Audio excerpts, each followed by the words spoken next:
Now we're gonna prime in as much as we can on this side of the house for now. I know I don't have enough to do it all, but I got enough to do the lighter color on the trim and probably get down to the windows, the upper part of the window, and that'll give me just a little bit of paint left. Well, actually I have my sample stick here, so we can match that and we should be all set. Now if you see in that bucket, see that liquid down in there? I used the paint spinner, and again I put it down, forgot where the hell I put it. I've done that twice so far today. The brush, there it is.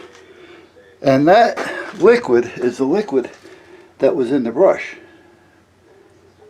So those spinners come in handy, because that stuff there, regardless of how much you tried to shake it out of your brush, it's not going to come out. And where it's going to end up is all over your hand when you're painting. It's going to seep down on the handle. Alright, so we're all set with that. I'm not taking the camera out there because I'll either drop it or get paint all over it. So I'm going to shut you guys down and I'll show you later. Okay, so here we are. We ran out of paint. Well, primer. Right now the blue and the trim is the primer. It's an oil-based primer. The wife tackled the bottom when I was tackling the top, and then when I got over there I told her to get out and get out of the way. You don't want anybody working under a ladder. But that's an oil-based primer. So anyway, that's just a primer, so we still have to paint it. So that's where we're at with that.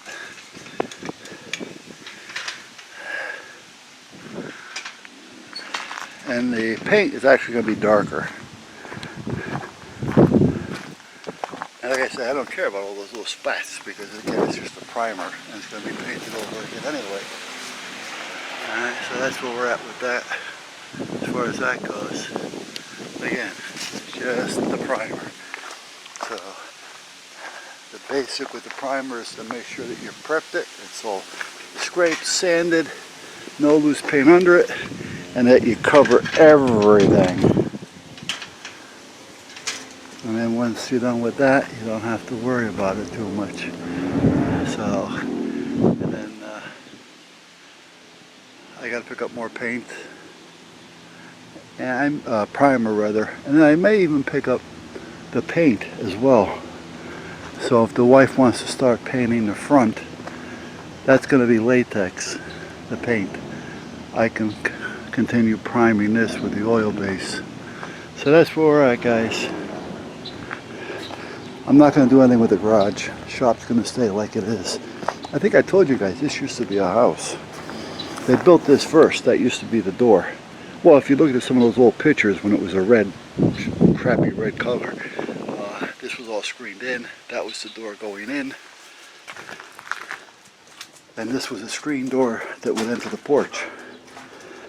This little part was closed in, but those little barn doors weren't there. This was the door up here. This was their living room and sleeping quarters. They had a pull-out sofa.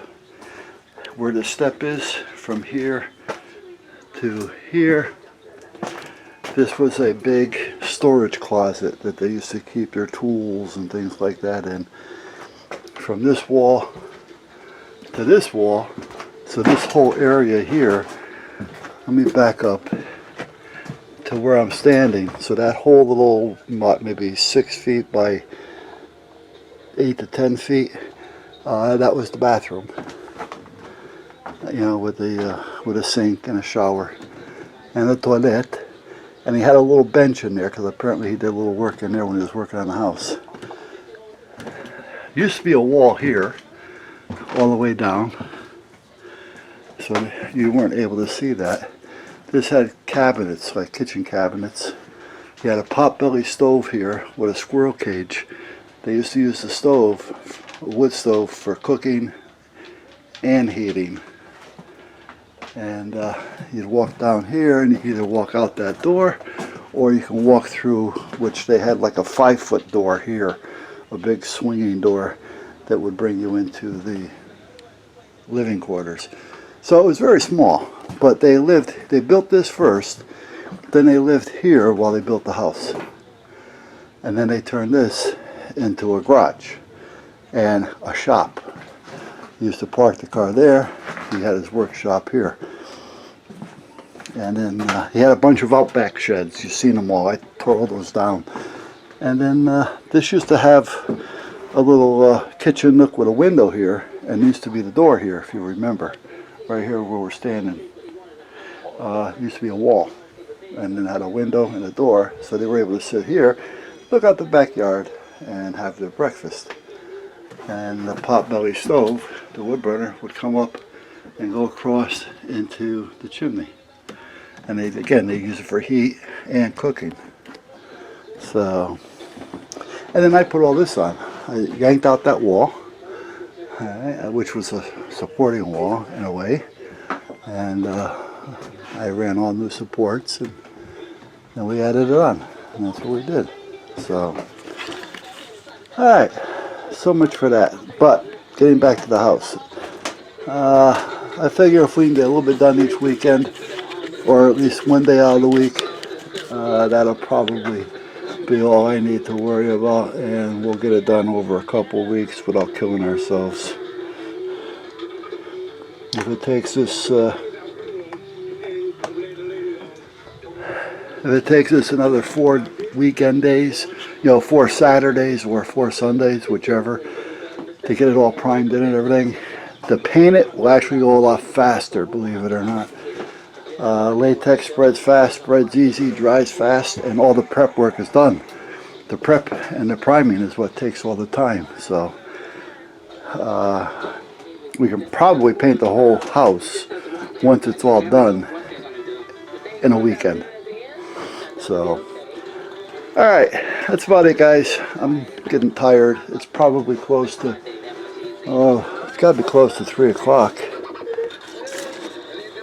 It is 3 o'clock, right on the money. That's a pretty good little app if you guys like, unique little apps, like that Wake Up app right there. Where is it? That one right there. That's a cute app. I enjoy it. It works well for me. Everybody has their own thing, but that one works well for me. We had a, what do we have? A seizure. Ooh, okay. That could have been one or two things. A seizure due to problems, or a seizure due to drugs. Alright, catch you guys later.